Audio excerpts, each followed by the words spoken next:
दोस्तों एजुकेशन एक 47 में आपका स्वागत है। दोस्तों आज हम बात करेंगे इस वीक के जितने भी मोस्ट इम्पोर्टेंट क्वेश्चन हुए हैं उसके बारे में।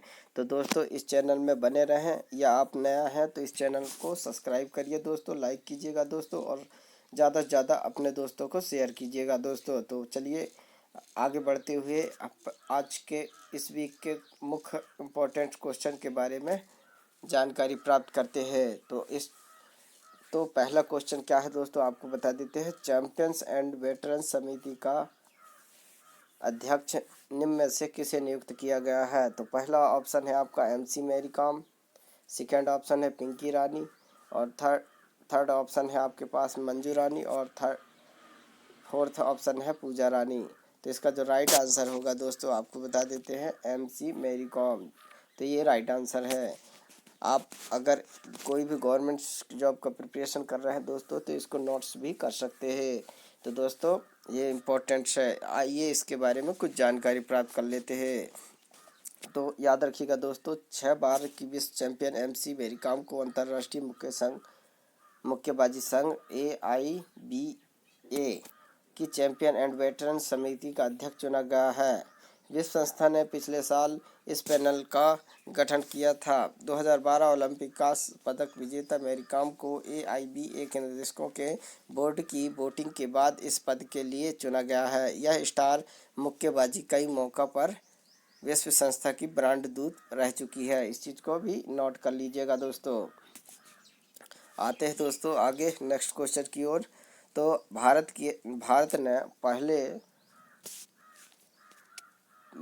ने किस देश के साथ ब्रह्मोस मिसाइल समेत अन्य रक्षा उपकरणों की आपूर्ति हेतु समझौता किया है? तो ऑप्शन है दोस्तों आपका पहला नेपाल, चीन, फिलिस्पीन और रूस। तो इसका जो राइट आंसर होगा दोस्तों फिलिस्पीन। तो इस चीज़ को नोट भी कर लीजिए। आइए दोस्तों इसके बारे में कुछ डिटेल्स में जाते हैं। तो भारत ने फिलीपींस के साथ ब्रह्मोस मिसाइल समेत अन्य रक्षा उपकरणों की आपूर्ति हेतु समझौता किया है। इसका नाम भारत की ब्रह्मपुत्र नदी से रखा गया है, इस चीज़ को याद रखिएगा। रूस की मैस्कवा नदी के नाम पर भी रखा गया है, इस चीज़ को याद रखिएगा। ब्रह्मोस मिसाइलों को ब्रह्मोस एरोस्पेस द्वारा डिजाइन, विकसित और निर्मित किया गया है, इस चीज़ को भी याद रखिएगा दोस्तों। आते हैं दोस्तों नेक्स्ट क्वेश्चन की ओर। तो दक्षिण अफ्रीका क्रिकेट बोर्ड ने किस टेस्ट टीम का नया कप्तान बनाया है? तो इस चीज़ को याद रखिएगा। पहला ऑप्शन है आपका दोस्तों, हम बता देते हैं, Dean Elgar, Hashim Amla, Temba Bavuma और फाफ डू प्लेसिस। तो इसका जो राइट आंसर होगा दोस्तों टेम्बा बामुआ, इस चीज़ को याद रखिएगा। तो आइए सॉरी दोस्तों, इसका जो राइट आंसर है डीन एल्गर, इस चीज़ को याद रखिएगा। तो इसके बारे में कुछ जानकारी ले लेते हैं दोस्तों। दक्षिण अफ्रीका क्रिकेट बोर्ड ने डीन एल्गर को टेस्ट टीम का नया कप्तान बनाया गया है। वही बोर्ड ने टेम्बा बामुना को अपने समिति ओवरों के कप्तान के रूप में भी नामित किया गया है। बता दें कि डीन एल्गर ने दक्षिण अफ्रीका के लिए अब तक 67 टेस्ट और 8 वनडे अंतर्राष्ट्रीय मैच खेले हैं। टेस्ट में 39.8 के औसत से 4,260 रन बनाए हैं। वहीं वनडे में उनका नाम केवल 104 रन पर दर्ज है, इस चीज़ को भी याद रखिएगा दोस्तों। आ जाते हैं नेक्स्ट क्वेश्चन की ओर। तो नेक्स्ट क्वेश्चन क्या है दोस्तों, भारत और किस देश के शोधकर्ताओं ने झाड़ी मेंढकों की 5 नई प्रजातियों की खोज की है? इस चीज़ को याद रखिएगा दोस्तों। तो पहला ऑप्शन है आपका बता दें दोस्तों नेपाल, चीन, रूस, अमेरिका। तो इसका जो राइट आंसर है दोस्तों अमेरिका, इस चीज़ को याद रखिए। आइए कुछ डिटेल्स में आ जाते हैं दोस्तों। भारत और अमेरिका के शोधकर्ताओं ने झाड़ी मेंढकों की 5 नई प्रजातियों की खोज की है। मेंढक की इन प्रजातियों को पश्चिमी घाटों से खोजा गया है, इस चीज़ को याद रखिएगा दोस्तों। विश्व स्तर पर मान्यता प्राप्त जैव विविधता हॉटस्पॉट मेंढकों की कितने प्रजाति है दोस्तों? तो 5 प्रजातियों। तो इसका प्रजाति का है राहकोफोरिडिया परिवार से संबंधित है, इस चीज़ को याद रखिएगा। किस परिवार से? तो राहकोफोरिडिया परिवार से, इस चीज़ को याद रखिएगा दोस्तों। यह खोज पश्चिमी घाट में जीनस राचोचेस्टस के झाड़ी में मेंढकों पर लंबे व्यापक अध्ययन का हिस्सा है, इस चीज़ को याद रखिएगा। आ जाते हैं दोस्तों नेक्स्ट क्वेश्चन की ओर। केंद्र सरकार ने हाल ही में अभी साल 2035 तक समुद्री परिवहन क्षेत्र में निम्न में से कितने अरब डॉलर निवेश करने की घोषणा की है, इस चीज़ को याद रखिएगा।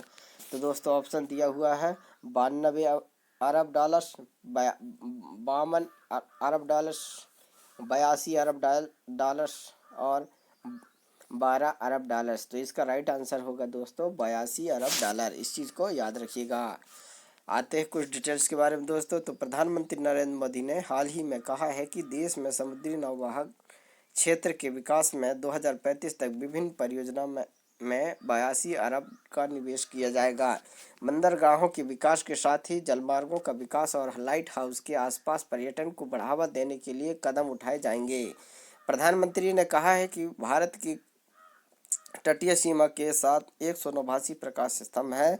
इनमें से सरकार 78 प्रकाश स्तंभ के आसपास पर्यटन का विकास करने की योजना पर काम कर रही है। तो इस चीज़ को याद रखिएगा दोस्तों। आ जाते हैं नेक्स्ट क्वेश्चन की ओर। तो उड़ीसा के मुख्यमंत्री नवीन पटनायक ने राज्य में अनुसूचित जाति और अनुसूचित जनजाति के छात्रों को छात्रवृत्ति देने के लिए कितने करोड़ रुपए की मंजूरी दी है। तो ऑप्शन दिया हुआ है दोस्तों 120 करोड़ रुपए, 125 करोड़, 110 करोड़ और 101 करोड़। तो इसका राइट आंसर है 101 करोड़, इस चीज़ को याद रखिएगा और नोट भी कर सकते हैं।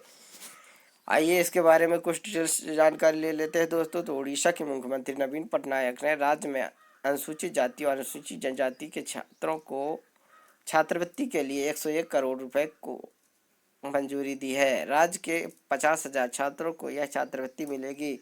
इसके अलावा मुख्यमंत्री 3 आकांक्षाओं और 68 दूसरे हॉस्टल्स का उद्घाटन किया है। यही नहीं मुख्यमंत्री नवीन पटनायक ने इन हॉस्टल्स में रहने वाले 5.7575 लाख छात्रों के लिए भी माय हॉस्टल कार्ड भी लॉन्च किया है। तो ये इम्पोर्टेंट है दोस्तों, आप नोट भी कर सकते हैं। तो आ जाते हैं दोस्तों नेक्स्ट क्वेश्चन की ओर। विश्व एनजीओ दिवस निम्न में से कब मनाया जाता है। तो 10 मार्च, 12 अप्रैल, 27 फरवरी, 15 नवंबर। तो इसका राइट आंसर होगा दोस्तों 27 फरवरी। तो इसके बारे में कुछ डिटेल्स लेते हैं दोस्तों। हर साल 27 फरवरी को विश्व स्तर पर विश्व एनजीओ दिवस के रूप में मनाया जाता है। विश्व एनजीओ दिवस का उद्देश्य लोगों को एनजीओ, चैरिटी, एनपीओ, सीएसओ के अंदर और अधिक सक्रिय रूप से शामिल होने के लिए प्रेरित करना है और एनजीओ और सार्वजनिक और निजी क्षेत्र दोनों के बीच अधिक से अधिक सहजीवन को प्रोत्साहित करना है। 27 फरवरी 2014 को पहली बार विश्व एनजीओ दिवस मनाया गया था, इस चीज़ को याद रखिएगा दोस्तों। पहली बार कब मनाया गया था, 2014 में 27 फरवरी 2014 को पहली बार विश्व एनजीओ दिवस मनाया गया था, नोट भी कर सकते हैं दोस्तों। हाल ही में नेक्स्ट क्वेश्चन की ओर दोस्तों। हाल ही में भारत और किस देश ने दोनों देशों के बीच एक हॉटलाइन स्थापित करने की घोषणा की सहमति दी थी की है। तो इस चीज़ को याद रखिएगा। तो आपको बता देते हैं दोस्तों, नेपाल, चीन, रूस, जापान। तो पहला ऑप्शन नेपाल, दूसरा है चीन, तीसरा है रूस और चौथा है जापान। तो इसका राइट आंसर होगा दोस्तों चीन।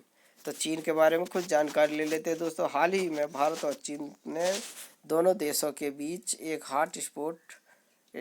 हॉट लाइन स्थापित करने को लेकर बनी सहमति की घोषणा की है। दोनों देशों के बीच हॉटलाइन स्थापित करने का निर्णय भारत के विदेश मंत्री और चीन के विदेश मंत्री के बीच एक टेलीफोनिक वार्तालाप के दौरान लिया गया है। हॉटलाइन दोनों देशों के बीच समय पर संचार और विचारों के आदान प्रदान में सहायक होगी। हाल ही में दोनों देशों के बीच सीमा से सैन्य वापसी को लेकर समझौता किया गया है, जो कि वास्तविक नियंत्रण रेखा, इस चीज़ को याद रखिएगा।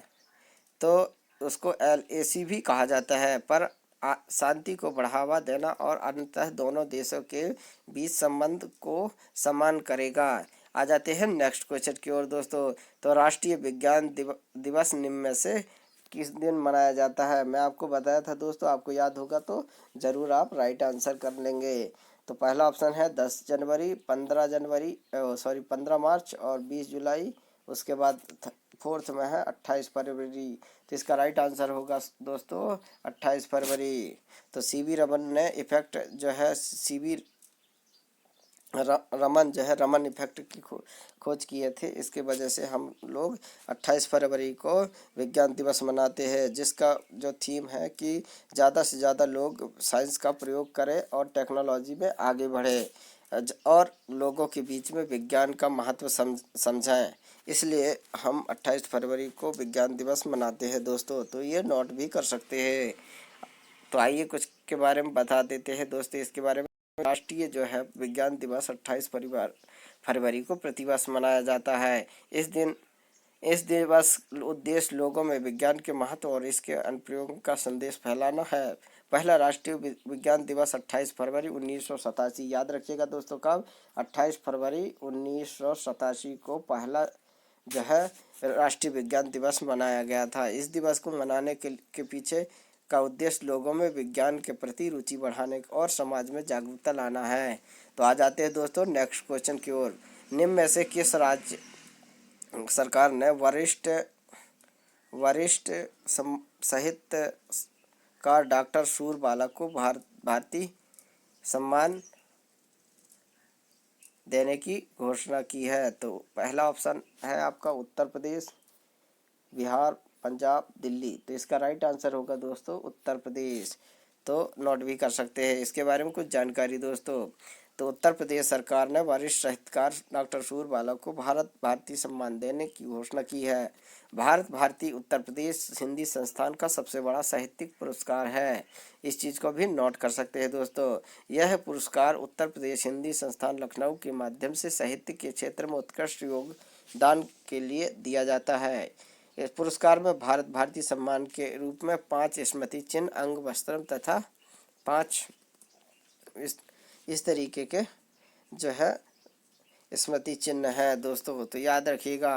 वीडियो आपको कैसा लगा दोस्तों? आप ज़रूर कमेंट सेक्शन में आप बताइएगा कि वीडियो आपको कैसे लगी। और याद रखिएगा दोस्तों, अगर आप MPPSC या MP पुलिस या MP से कोई से भी जानकारी आप या गवर्नमेंट जॉब की तैयारी कर रहे हैं तो आप ज़रूर इस चैनल को सब्सक्राइब करिए और लाइक कीजिएगा और दोस्तों को शेयर भी कीजिएगा। दोस्तों वीडियो देखने के लिए बहुत बहुत धन्यवाद दोस्तों।